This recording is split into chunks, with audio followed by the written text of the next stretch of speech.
Hello and welcome to Monday Mindfulness.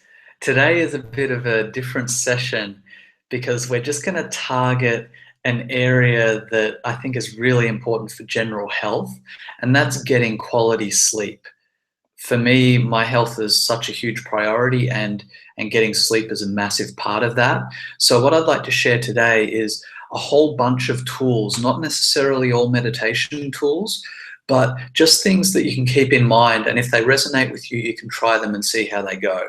That's generally how I work with a lot of these sessions anyway. I'll give you a bunch of tools that you can look at, feel for yourself, and then work out what's the right blend for you. So there's a couple of things that I just want to talk about in advance before we get into the actual directly sleep related stuff. And that is just something that you can do if you've got a busy work schedule, or you struggle with planning things in the evening for your next day at work. What I really recommend is taking time at the end of your work day to go through and start to set up what your tomorrow is going to look like. So if you can, to really just make peace with tomorrow and get clear on that, and just promise that to yourself before you go to bed, just so that you're not brainstorming and trying to figure out what you're going to do tomorrow as you're in bed trying to get to sleep. Another thing is, if anything's bothering you or something's reoccurring in your thoughts, to just make time, promise yourself a slot in your schedule where you're actually going to really sit down and at least take a deep look at it, if not resolve it, so that you've got a clear place where you know that you're going to deal with this thing and you don't need to continue bothering yourself with it. Another thing that you can do a few hours before sleep, at least a few hours before sleep, is some intense exercise.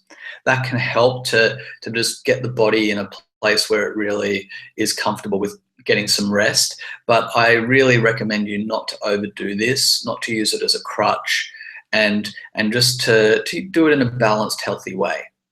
Another thing is to eat a light, healthy meal at least an hour before bed, if not earlier, and just make that a habit. I know that if you're used to having a really full stomach when you go to bed, it can be a bit challenging, but just do your best to try to ease into that habit. And a sip of water can also help, just to take the edge off and to, work with that hunger feeling. Often hunger can actually be thirst, which we're not really picking up correctly as thirst. So yeah, water can help, but don't overdo that as well. And a chamomile tea or some other kind of bedtime tea can help as well. But as I said before, be sparing with the drinking before bed. If you're going to, manage your fluids and get a lot of fluid intake, earlier in the day can be much more practical and easier. It can save you getting up to go to the bathroom during the night. Another thing, it goes without saying, but I'm going to say it anyway. Alcohol, caffeine, cigarettes generally won't help you with sleep. And another thing that can be really useful, I found it super powerful in my experience, is getting on a solid sleep schedule. And it's a general rule. It's obviously not going to be for every night on the minute, but I try to get to bed before 10 p.m. So that works really well for me, and I find that first 2 hours of sleep is golden. If I don't get to bed till 12, the whole sleep experience is really different for me. Another thing that I find really useful is no phones or TV at least 1 hour before bed. And if you are going to get an e-reader because you like to read before bed and it's more practical for you, I recommend a front-lit one. They just seem to be a bit less abrasive on the eyes than the backlit ones. So check it out. Go to your store if you want one, and just get a feel for it. You might want to read some reviews and really get an understanding of how your body's reacting to that, and be mindful when you're looking at them. Is this stimulating my eyes into a wake up mode, or am I actually able to completely relax while I'm reading this? Another thing that I adore is turning the lights down at least 30 minutes before bed. This kind of brings us into that kind of sunset phase where the body naturally wants to get some snooze time. So that is really useful. And in that 30-minute period before bed where the lights are dimmed, I tend to go into a very deeply meditative mode anyway. So just slowing down, allowing my body to just flow and really tuning into my emotions, allowing, you know, any discomforts or tensions to move, and just being really present with the body in that 30 minutes and just letting myself wind down. Another thing that I love to do in that process is to do some yoga or stretching. Just really slow, really chill, just moving into that sleep phase and really respecting and honoring the body. It's like a nurturing, nourishing celebration of the body in that process for me. Another thing you can do is put on some relaxing music, and that's really, really beautiful, especially if you get disrupted by noises and stuff. Some relaxing music is really nice. Another thing in that process is to smile and yawn, like just letting your body open up and be content, and that yawning process can help with sleep too. So another thing that you can do is you can use acupressure points. I've added them in the show notes. So in the comments below this video, you'll be able to see the acupressure point video that I've included. And if you feel the need, like if you're to get some sleep or to just turn your body off, that can be useful. Just relax and get comfortable. That's another key thing. A good pillow, a great bed and bedding can be really useful. I find my sleep is a really high priority. So bedding and getting my right sleep environment is really useful. I travel a lot, and I actually carry with me a really amazing pillow. So that's how important it is for me to invest in sleep, in all of my you know, small amount of stuff that I can carry with me. Substantial size memory foam pillow is something that I carry. Also, the temperature in the can be really important. I like to sleep cool. You know, feel through what's right for you. And also, if you want to turn the heating down or off altogether, but it's still cold, one thing that can be useful is a hot water pillow down by your feet. It can just help to make it a more nourishing, gentle experience. Another thing that can help is having extra pillows in the bed, whether you want to put them between your knees or hug them. They can be really, really useful to just relax into that sleeping process. Also consider using blackout curtains, eye shades, earplugs, white noise machines, humidifiers, fans, and other things that can make your sleep more comfortable. A guided meditation audio can be useful. I'm not going to actually step you through a particular meditation in this video, but if you would like an audio of a guided meditation of anything that we've talked about in this Monday Mindfulness program, please let me know and I'll record it and make it available. And I may just make it available anyway, but let me know if you want one of these meditations on an audio, and I'll definitely get it for you. So there's a technique that can be useful that was pioneered by Andrew Vail of Harvard training holistic. He's a Harvard trained holistic doctor, and this is something that he teaches. And I love the technique. I do a lot of this spaced breath technique myself, and that's a 4-count inhale, holding the breath for 7 seconds, and then exhaling for 8.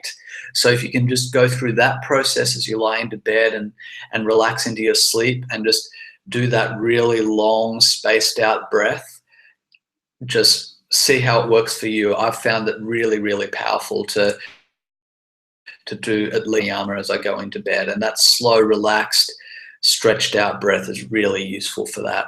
Also, doing just something that relaxes you. You know what works for you better than anyone else. So if you've got exercise like knitting or your own meditation or reading that works for you, go for it. Use that. But as you're in that 30-minute before you actually sleep phase, especially. Doing a body scan meditation can be really useful, like just scanning over the body. You can start with your feet and work up and just relax with the breath each part of your body as you go. So you can breathe in and just feel any tension or any sensations in that part of the body that you're scanning at the time. So it could be your feet. And then just as you breathe out, just relax and let go of that part of your body. And then doing that through the whole body. Another thing that I love to do is to just bring my focus to the breath and just breathing in and out just consciously and just letting anything else that tries to distract me just fall away. And that's a really, really powerful technique. So I'll often take a deep breath, and sometimes I'll just ignore the inhale. So I'll just be breathing in and letting that come naturally. And then as I breathe out, just consciously relaxing my whole body into the bed and just completely letting go. Another thing that you can do is relax and let the sleep just come naturally. With all of these processes, we go through things that can help us to relax more. But we don't need to jump at the sleep. We don't need to grasp at it. Just relax, focus on the relaxation part, and just let the sleep come. Let your body naturally relax into sleep. And just another thing that I want to mention, just on a side note, is that it's really, I find it really, really powerful when I wake up at like 3 in the morning or something. Often, not always, but often I see that as an invitation to meditate. So I'll be sleeping, I'll wake up and feel really awake at like 3 in the morning. And I'll often just get up slowly, meditate for 15 minutes, feel what I'm feeling, and then naturally feel like I flow back into sleep. So for me, I see it as a gift. And I think just that perspective of embracing the moment rather than resisting it or trying to make more stories about it can be really useful, and allows me to naturally flow back into sleep rather than making it an issue. So I'd love to hear about any techniques that you use to help you get to sleep, any experiences that you've had with anything that I've shared today, and please let me know if you want me to record any of these meditations. It's an honor to be able to share. Just tell me how you want it shared and I'll get it to you. And just one last thing that I want to mention is, I know this can be difficult and quite advanced at times, but sometimes if there's a distraction that's popping up for you and it's one that's out of your control, like noise that's coming up in the environment, one thing that I've had good experiences with is making that the focus of my meditation.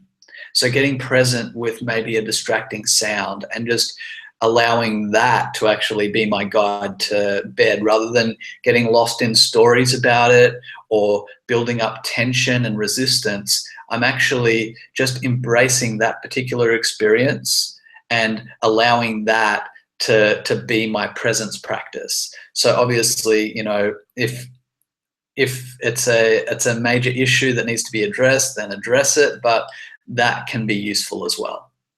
So have a fantastic week. I hope you have a wonderful, sleeping, restful week as well, and your body's really nourished through this week, and have a wonderful time. I'll see you again next week.